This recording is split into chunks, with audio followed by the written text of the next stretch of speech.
Selamat datang di program kita. Oke, coba deh kita bayangkan sejenak. Anda, ini katakanlah seorang peneliti dari luar negeri, lagi mempelajari ekosistem mangrove di Indonesia. Atau mungkin seorang investor dari Jepang yang mau bangun pabrik. Anda kan butuh data dari badan publik, ya kan? Nah, pertanyaannya simpel aja sebetulnya. Berhak nggak Anda dapat data itu? Pintunya kebuka atau malah terkunci rapat? Harusnya sih jawabannya simple ya, boleh atau nggak boleh, titik. Tapi kalau kita lihat dari semua sumber di depan kita ini, risalah rapat DPR, undang-undang, catatan diskusi, ternyata jawabannya, wah jauh lebih rumit dari itu. Ini kayak labirin hukum yang penuh kontradiksi. Tepat sekali. Nah, jadi buat Anda yang mendengarkan, kali ini kita bakal telusuri jejak perdebatan yang sangat sengit di balik perumusan Undang-Undang Keterbukaan Informasi Publik. Misi kita sederhana, mencari tahu kenapa sih pertanyaan mendasar siapa yang boleh bertanya, jawabannya malah tumpang tindih di sistem hukum kita sendiri. Oke, kita mulai dari dasarnya dulu ya. Aturan main utamanya yaitu Undang-Undang Keterbukaan Informasi Publik atau UU KIP. Kalau kita buka pasalnya nih, di atas kertas kelihatannya tegas banget. Siapa yang boleh jadi pemohon informasi? Betul, undang-undang itu secara eksplisit menyebutkan warga negara Indonesia dan atau Badan Hukum Indonesia. Udah, titik. Nggak ada ruang interpretasi.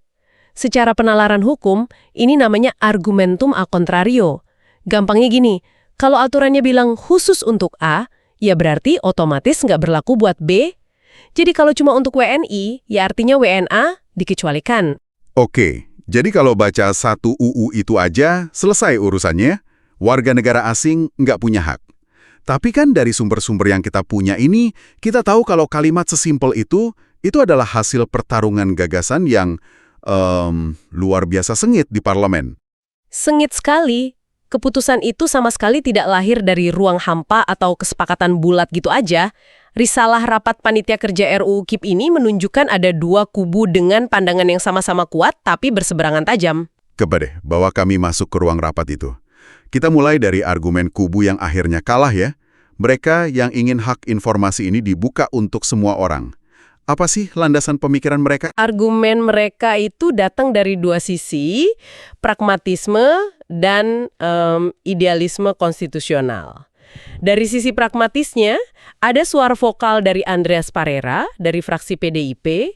Beliau pada dasarnya bilang kalau membatasi informasi cuma untuk WNI di era digital sekarang ini, itu sebuah langkah yang lucu.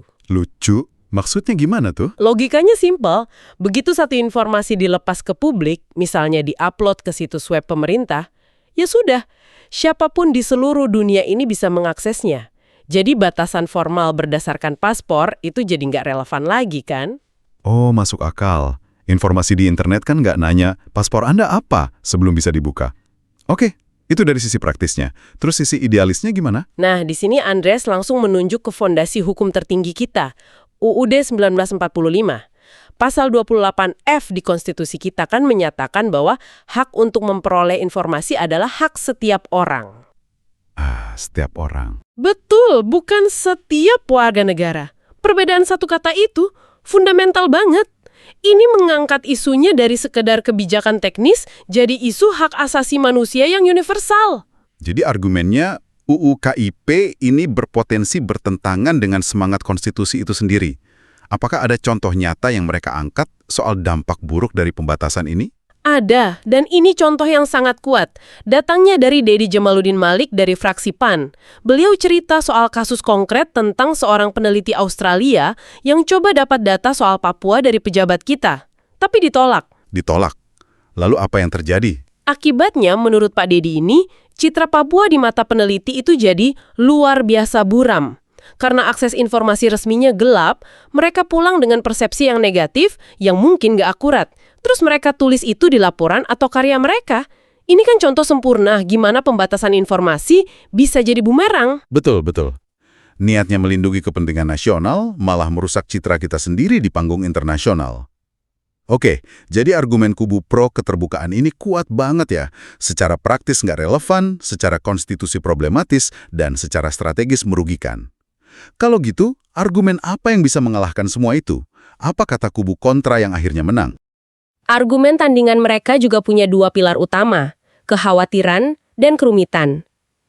Pilar pertama adalah kekhawatiran soal bahaya. Ini disuarakan oleh Afifuddin Taib dari fraksi Partai Golkar. Beliau bilang ada potensi bahaya kalau hak ini diberikan ke WNA. Sebentar, bahaya. Bahaya kayak gimana? Apa dijelaskan secara spesifik? Nah, itu dia letak kelemahannya. Sumber kita mencatat kalau bahaya ini tidak pernah didefinisikan secara gamblang. Sifatnya sangat abstrak. Ya kita bisa berspekulasi sih, mungkin maksudnya spionase ekonomi, atau eksploitasi data sumber daya alam oleh asing, atau ancaman keamanan lainnya. Tapi karena nggak spesifik, argumen ini jadi lebih bermain di ranah perasaan was-was, bukan analisis risiko yang konkret. Oke, jadi satu argumen berdasarkan kekhawatiran yang nggak terdefinisi. Argumen kedua? Tadi Anda sebut soal kerumitan. Betul. Argumen ini datang dari pemerintah waktu itu dan sifatnya jauh lebih teknis birokratis. Mereka berpendapat kalau memberikan hak ke WNA itu akan sangat menyulitkan dari aspek pengaturan yurisdiksi. Maksudnya? Coba bayangin skenarionya. Seorang WNA di Berlin ngajuin sengketa informasi ke kementerian di Jakarta. Kalau sengketa ini berlanjut, pengadilan mana yang berwenang? Terus gimana putusan Komisi Informasi Pusat bisa dieksekusi ke pemohon yang ada di luar negeri? Ini kan pusingnya birokrasi yang ingin dihindari pemerintah. Saya paham. Jadi ini pertarungan antara idealisme keterbukaan dan HAM di satu sisi, melawan kekhawatiran keamanan dan pragmatisme birokrasi di sisi lain. Dan akhirnya kita tahu siapa yang menang. Benar, kekhawatiran dan kerumitan itu terbukti lebih berat timbangannya. Hasilnya ya pasal di UKIP yang kita punya sekarang, yang secara tegas menutup pintu bagi pemohon informasi asing. Nah, disinilah ceritanya jadi makin aneh. Oke, UU KIP sebagai aturan utama sudah mengunci pintu depan rapat-rapat. Tapi ternyata, kalau kita intip aturan hukum yang lain, kayaknya banyak banget jendela samping dan pintu belakang yang dibiarkan terbuka lebar. Sistem hukum kita ini seolah punya kepribadian ganda soal ini. Anda pakai analogi yang pas banget, ini adalah sebuah paradoks hukum yang, mencolok sekali. UU KIP ini kan dirancang dan sering disebut sebagai Umbrella Act ya, undang-undang payung lah di bidang informasi. Idealnya, semua peraturan sektoral lain harus berlindung dan selaras di bawah payung ini. Tapi yang terjadi justru sebaliknya. Payungnya lebih kecil. Betul, payungnya ternyata lebih sempit daripada beberapa area yang seharusnya ia naungi. Coba kasih kami contoh paling jelas dari kontradiksi ini. Contoh pertama yang paling membumi, yang menyangkut kehidupan sehari-hari, Undang-Undang Administrasi Kependudukan. Aturan ini dengan sangat jelas bilang kalau setiap penduduk berhak dapat informasi dan dokumen kependudukan tentang dirinya. Dan siapa yang dimaksud dengan setiap penduduk? Nah, undang-undang itu sendiri mendefinisikannya sebagai warga negara Indonesia dan orang asing yang punya izin tinggal tetap atau terbatas. Jadi seorang ekspatriat yang kerja di Indonesia, menurut UU Kependudukan punya hak penuh untuk akses data kependudukannya sendiri. Ini kan kebutuhan praktis ya? Betul, ini bukan hak teoretis, ini kebutuhan mutlak. Buat urus visa, buka rekening bank, daftarin anak sekolah. Praktisnya, nggak mungkin aturan UU KIP diterapkan di sini. Oke, itu untuk warga asing yang tinggal di sini. Gimana dengan investor asing yang tadi kita singgung? Yang mungkin cuma datang sesekali, tapi modalnya miliaran. Nah, ini contoh kedua yang lebih menohok lagi, Undang-Undang Penanaman Modal. Aturan ini bukan cuma memberi hak, tapi menjadikan keterbukaan sebagai salah satu asas fundamentalnya. UU ini bilang, penanam modal yang definisinya jelas mencakup penanam modal asing berhak dapat informasi yang terbuka.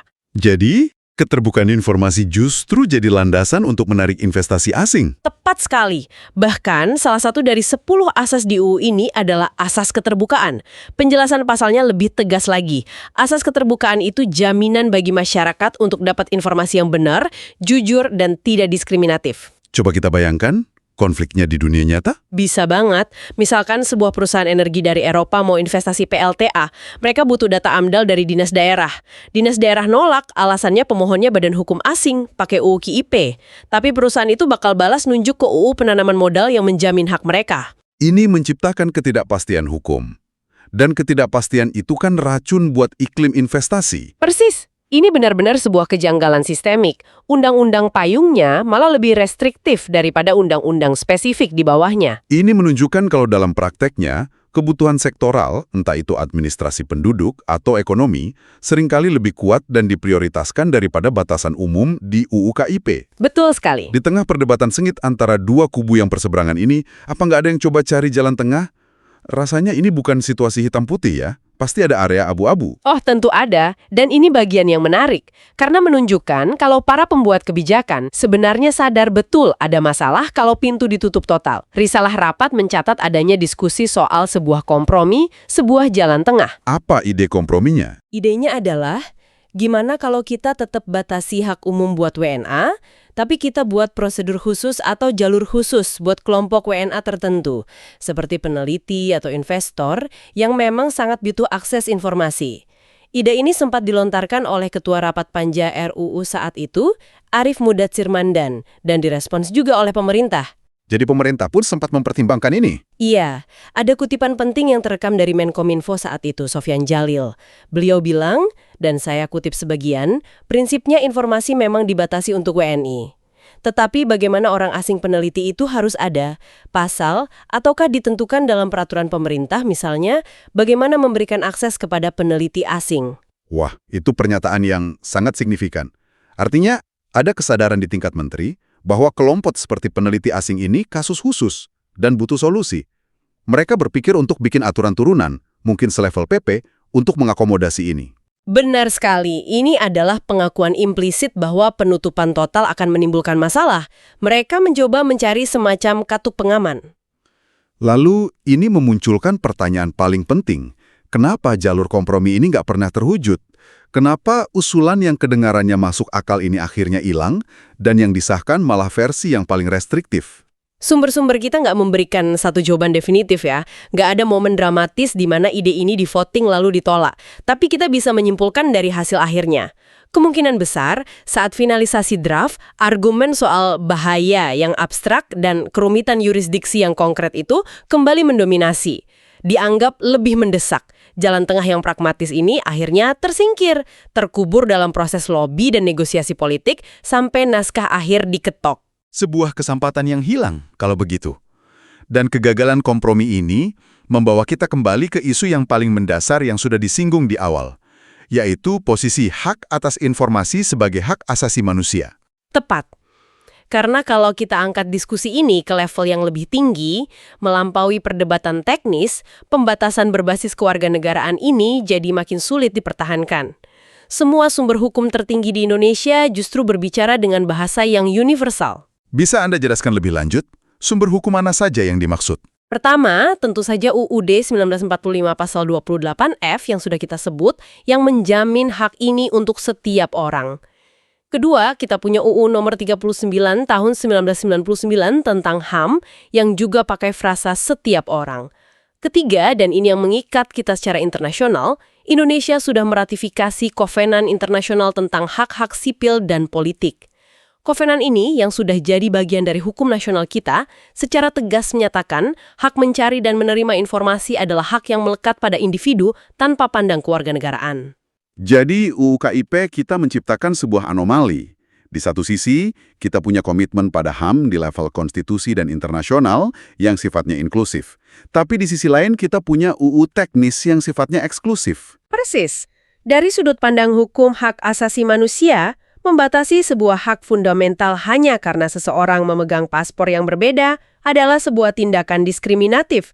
Hak itu kan melekat pada diri kita sebagai manusia, bukan bonus karena kebetulan lahir di negara tertentu. Jadi, setelah kita menelusuri semua ini, apa kesimpulan besarnya? Kita mulai dari satu aturan yang kelihatannya jelas, lalu menemukan perdebatan sengit di baliknya, kemudian membongkar kontradiksi dengan hukum-hukum lain, dan akhirnya membenturkannya dengan prinsip HAM.